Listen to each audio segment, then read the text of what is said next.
la mañana con 10 minutos y ya nos encontramos aquí en el estudio con el doctor Ismael Quintana, con quien conversaremos sobre el proceso de consulta popular que se ha anticipado, pues empezará el día de hoy. Doctor, buenos días, muchas gracias por estar aquí. Coméntenos un poco, ¿cuál es el procedimiento una vez que se presenten ya las preguntas en la Corte Constitucional? Bueno, buenos días, gracias por la invitación.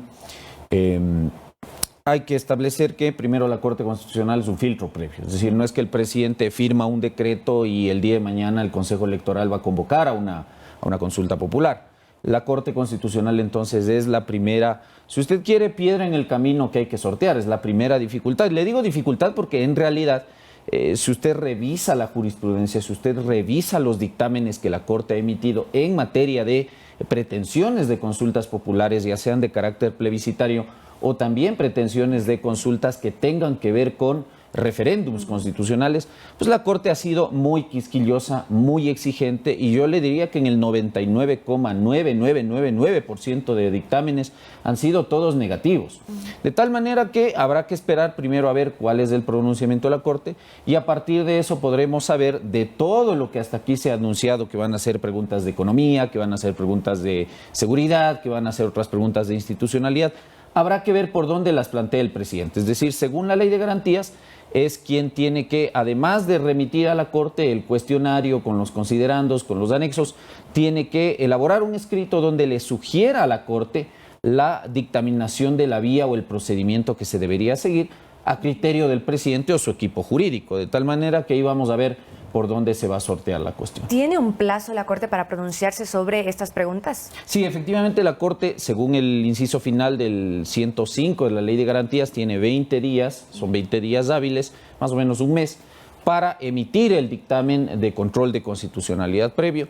Y si es que no lo hace, como ya ocurrió en 2018, usted recordará, el presidente Moreno en ese momento envió el pedido de dictamen, la Corte no lo dictaminó, y ahí la ley establece una consecuencia, que es que se entiende dictamen favorable, abriendo la posibilidad ahí sí ya a la convocatoria a una consulta popular. Doctor Quintana, muy buenos días, bienvenido nuevamente. Usted estaba mencionando que la Corte Constitucional llega a ser un filtro para las preguntas que emite el Ejecutivo. ¿Cuáles son estos aspectos que revisa la Corte Constitucional de estas preguntas?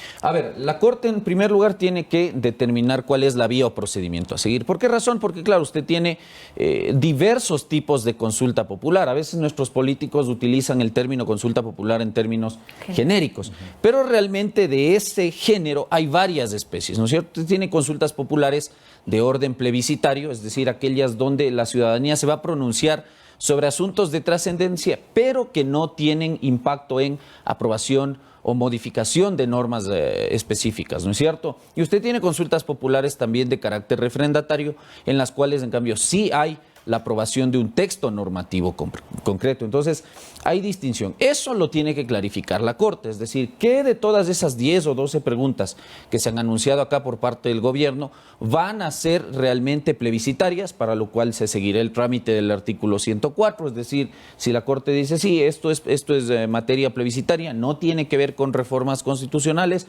vaya, suscribe el decreto y que el Consejo Electoral haga la convocatoria. Pero la cosa se complica cuando la pretensión del convocante tiene que ver o tiene un impacto en la necesidad de reformar la Constitución, porque ahí usted tiene al menos dos vías, ¿no es cierto? La vía de la enmienda y la vía de la reforma parcial. Y eso lo tiene que clarificar la Corte. En todo caso, para aquello la Corte controla no solamente los considerandos, porque usted no solamente tiene la pregunta y eventualmente anexos, si es que hay reformas constitucionales, sino los considerandos, los aspectos introductorios a las preguntas.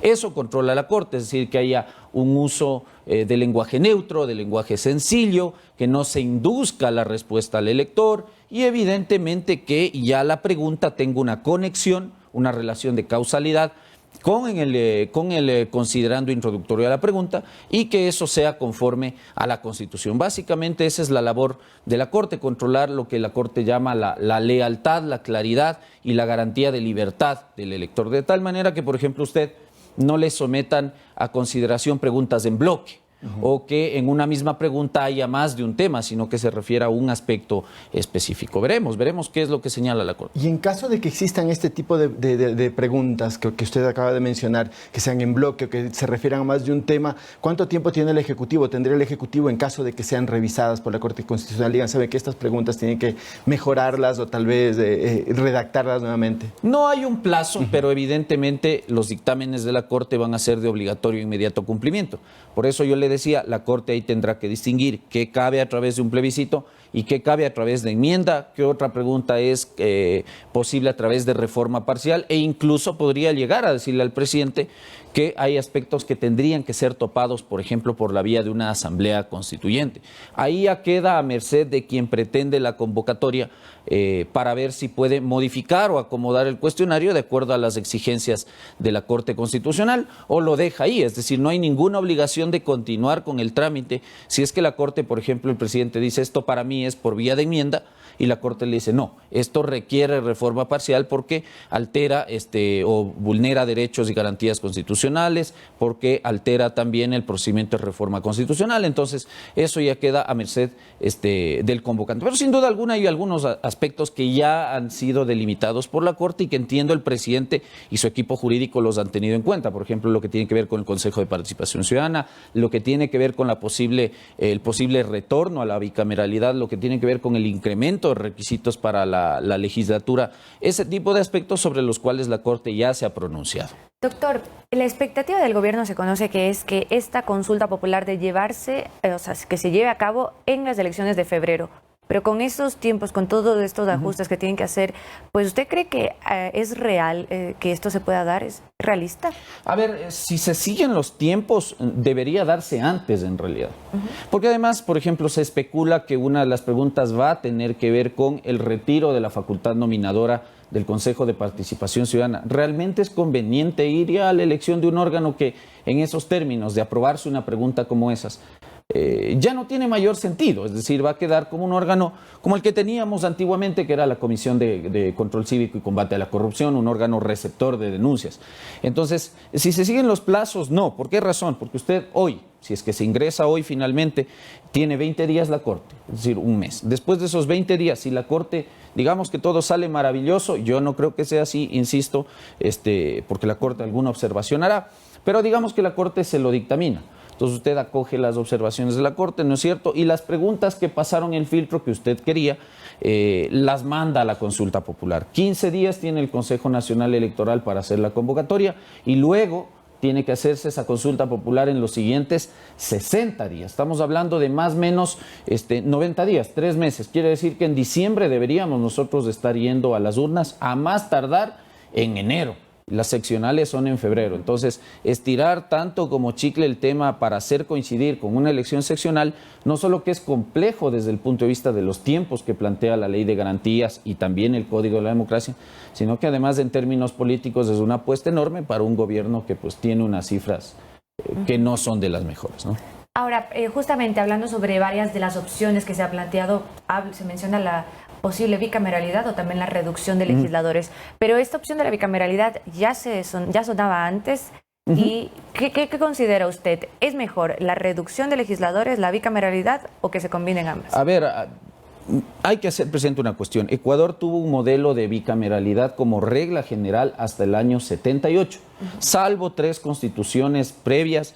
Esa fue la regla en Ecuador. De ahí nosotros cambiamos al modelo unicameral, que es el que hemos tenido desde el famoso retorno a la democracia. Es decir, en eso no habría ninguna novedad, pero ya hubo el antecedente del Comité de Reinstitucionalización Democrática que sometió a consideración de la Corte, y la Corte ya dijo que ese tema no va por la vía de la enmienda, es decir, con un referéndum constitucional directo, sino que requiere el trámite de reforma parcial, donde la situación se complicó en esa vez, y yo diría hoy se va a volver a complicar porque usted requiere una discusión previa en la Asamblea Nacional con un plazo de espera de 90 días entre el primer y segundo debate, y el referéndum o la consulta popular se daría solo en el evento que la Asamblea Nacional apruebe esa pretensión. Entonces, el tema de la bicameralidad me parece no convence a nuestros políticos de la legislatura y va a ser muy complicado.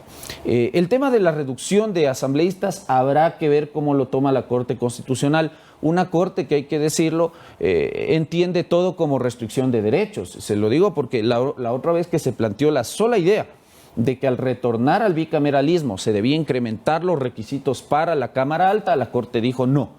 Eso es inconstitucional, eso es discriminatorio. Podría asumirse lo mismo acá, es decir, que a usted, presidente, le digan que la pretensión de reducir el número de legisladores implica una regresión en los derechos de participación y en los derechos de representación de la ciudadanía, que habrían minorías que probablemente queden excluidas y que eso es inconstitucional. Me estoy adelantando, pero puede ser uno de los criterios que la Corte le dé. Entonces, por eso muchos hemos dicho, hay que saber lo que se va a preguntar y hay que saber cómo se va a preguntar. Veamos si finalmente el cuestionario está bien hecho. Siguiendo con el tema de la legislatura, usted mencionó que uno de los temas que se podría plantear tiene que ver con los requisitos para quienes quieran ser legisladores. ¿Qué tan importante podría ser mencionar esto en una consulta, tomando en cuenta que no solo en este periodo, sino en el periodo anterior, uno de los poderes más cuestionados por la ciudadanía ha sido justamente la Asamblea Nacional? Sí, eso le digo. Volvemos a la misma discusión de antes. Acá podemos estar de acuerdo entre los tres, que sin duda alguna la legislatura necesita un cambio, ¿no es cierto? Y que posiblemente una de las soluciones pase por mejorar el sistema de acceso al cargo. Hoy en día usted con 18 años y goce de derechos políticos accede a la candidatura, evidentemente si cumple con el resto de requisitos y no está inhabilitado. Entonces, ¿qué es lo que se plantea? Que ahora la gente que tiene títulos de tercer nivel o de cuarto nivel o que tiene mayores años de experiencia vayan a esos cargos. Eso, digamos, desde un análisis comparado, realmente no le va a dar a usted la certeza de que con eso las ejecutorias en la legislatura van a mejorar. Es decir, ya hemos tenido de sobra también legisladores, presidentes con títulos de tercer y cuarto nivel y no han sido precisamente gestiones de grata recordación. De tal manera que esa es una consideración que hay que tener. Pero desde lo jurídico y desde la jurisprudencia de la Corte, la respuesta es clarísima. Si usted pretende eso, la Corte seguramente le va a decir que no, porque, insisto, ya en ocasiones anteriores ha estimado que esta pretensión de incrementar los requisitos resulta probablemente discriminatoria. Yo no estoy de acuerdo con ese criterio, pero está ahí y la jurisprudencia de la Corte, digamos, hay que cumplirla y hay que observarla. De tal manera que yo esperaría que esto no sea un pretexto para decir, bueno, elaboré el cuestionario, pedí a la Corte el dictamen, yo quería consulta, pero la Corte me ha dicho que no. Porque si el gobierno se ha tomado tanto tiempo, entiendo que el cuestionario está bien hecho. Ahora, doctor, con respecto al tema de institucionalidad también se habla sobre el Consejo de Participación Ciudadana, pero no se plantea, o por lo menos lo que se ha anticipado, no es la eliminación como tal de este quinto poder del Consejo de Participación Ciudadana, pero sí reducir quizás sus competencias, en el caso, por ejemplo, de la designación de autoridades. ¿Este es el camino en lugar de la eliminación que también se planteó en un anterior intento de consulta? A ver, yo entiendo que ahí el gobierno ha analizado la posibilidad de cumplir la oferta de campaña, ¿cierto? La oferta de campaña fue proponer la eliminación del Consejo. Pero dado que la Corte ya calificó, yo le diría equivocadamente que eso debía llevarse por la vía de la reforma parcial, entiendo que el gobierno y su equipo jurídico tienen clara que esa propuesta no pasaría el tamiz de la Asamblea Nacional y entonces jamás llegaríamos al referéndum ratificatorio de esa pretensión de reforma parcial. Entonces nos vamos por la otra opción, ¿no es cierto? Es decir, mantener el órgano, ¿ya?, pero restarle la joya de la corona, que es la facultad nominadora, tan cuestionada en estos últimos tiempos. Entonces, me parece que ese camino intermedio es el más adecuado porque sin duda alguna la Corte ya lo ha dicho, si es que lo que usted quiere es mantener el órgano, pero modificar sus facultades, para eso sí serviría la vía de la enmienda constitucional. Así que en ese sentido yo no encuentro mayor problema. El problema que le veo es, porque no tenemos todavía el cuestionario aquí, es cómo vamos a armar la transición. Es decir, porque no es solo de restarle la facultad al Consejo, claro, sino a quién le voy a entregar y trasladar esa facultad nominadora, a una asamblea de 8% de aceptación. ¿Y cómo vamos a armar toda una transición para las autoridades que ahorita están pendientes de nombramiento y aquellas que van a terminar sus periodos? Habrá que sentarnos a discutir ya sobre el cuestionario concreto, pero la idea va por ahí, enmienda constitucional. Así es, muchísimas gracias, doctor Ismael Quintana. Pues en pocas horas tendremos ya con certeza y sabremos cuál será ese cuestionario completo de la consulta popular. Pero nosotros vamos a una pausa y al volver